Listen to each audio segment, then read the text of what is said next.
रुक्मणी जी, आप कुछ कमजोर सी दिखाई पड़ रही है। क्या समय से फल और दूध लेना बंद कर दिया है? छत पर कपड़े पसार कर लौटती हुई रुक्मणी जी को हांफते हुए देखकर किशोर जी ने पूछा।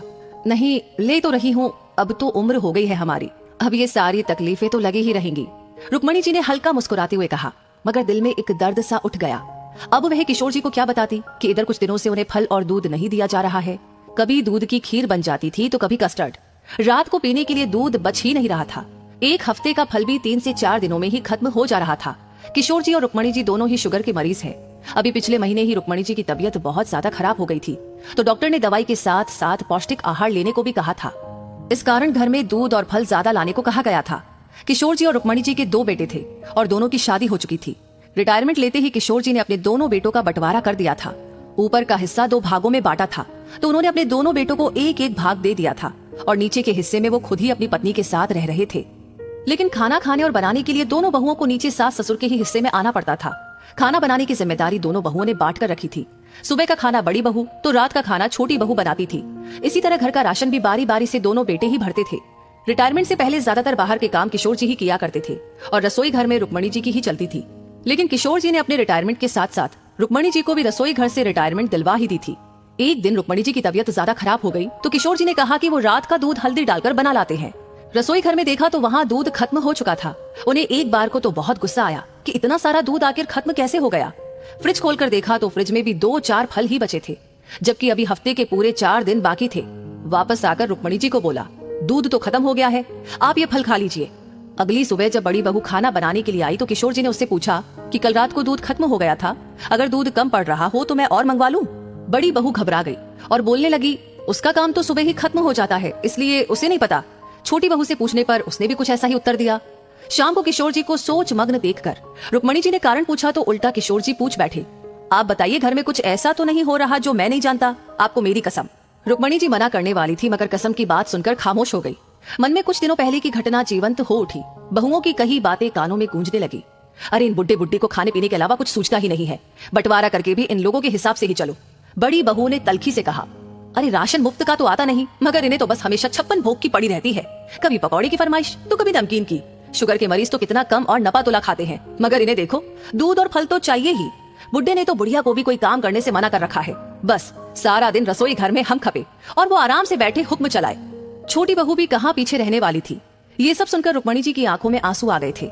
कारण सिर्फ ये नहीं था कि बहुएं असम्मानजनक भाषा का प्रयोग कर रही थी, बल्कि ये था कि बजाय उन्हें समझाने के, दोनों बेटे वहीं बैठे चुपचाप उनकी बातें सुन रहे थे। अब कसम देने के बाद मन में उपाहपोह की स्थिति थी कि किशोर जी को बताए या ना बताए। बताइए रुक्मणी जी, क्या बात है, कहाँ खो गई आप? कुछ भी तो नहीं, आप यूं ही परेशान हो रहे हैं। माँ आखिर माँ ही होती है, बच्चों की गलतियों पर पर्दा डालने वाली। यही रुक्मणी जी ने भी किया। लेकिन वो कहते हैं ना कि सच को कितना भी छुपाने की कोशिश करो, वो एक ना एक दिन बाहर जरूर आता है। और ऐसा ही हुआ। एक दिन किशोर जी कटहल ले आए और बहू को देते हुए कहा कि इसकी सब्जी खाए काफी दिन हो गए हैं, तो आज यही बना लो। सैर से वापस आ रहा था तो बगल के शर्मा ने दिया है। बहू ने अनमने मन से कटहल ले लिया। अरे जीजी, ये कटहल कहाँ से ले आई? छोटी बहू ने पूछा। और कहाँ से, आज बुड्ढे को कटहल की सब्जी खाने का शौक चढ़ा है तो ले आए। अब इसे बनाने में मेहनत तो हमें करनी ही पड़ेगी।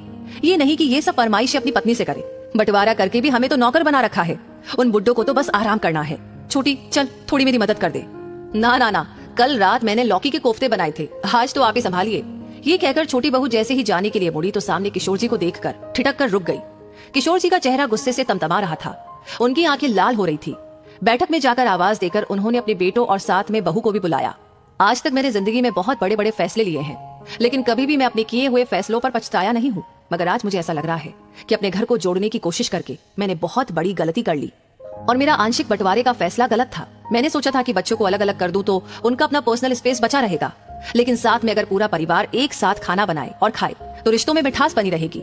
इस कारण ही मैंने रसोई घर का बंटवारा नहीं किया था, क्योंकि रिश्ते तो रसोई घर में ही पकते हैं।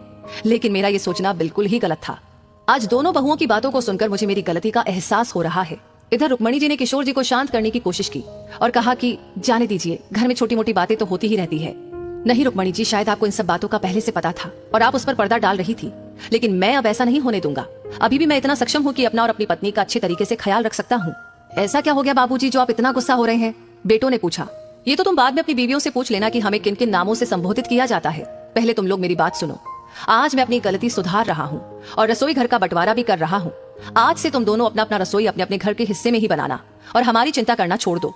मैं अब इतना भी बूढ़ा नहीं हुआ कि अपनी बीमार पत्नी की सेवा ना कर सकूं, और मेरा पेंशन हमारे खर्चे के लिए काफी होगा। मैंने सोचा था कि हम सब एक साथ रहेंगे, लेकिन शायद तुम लोगों को अपने माँ बाप की छोटी छोटी खुशियां भी भारी लगने लगी है।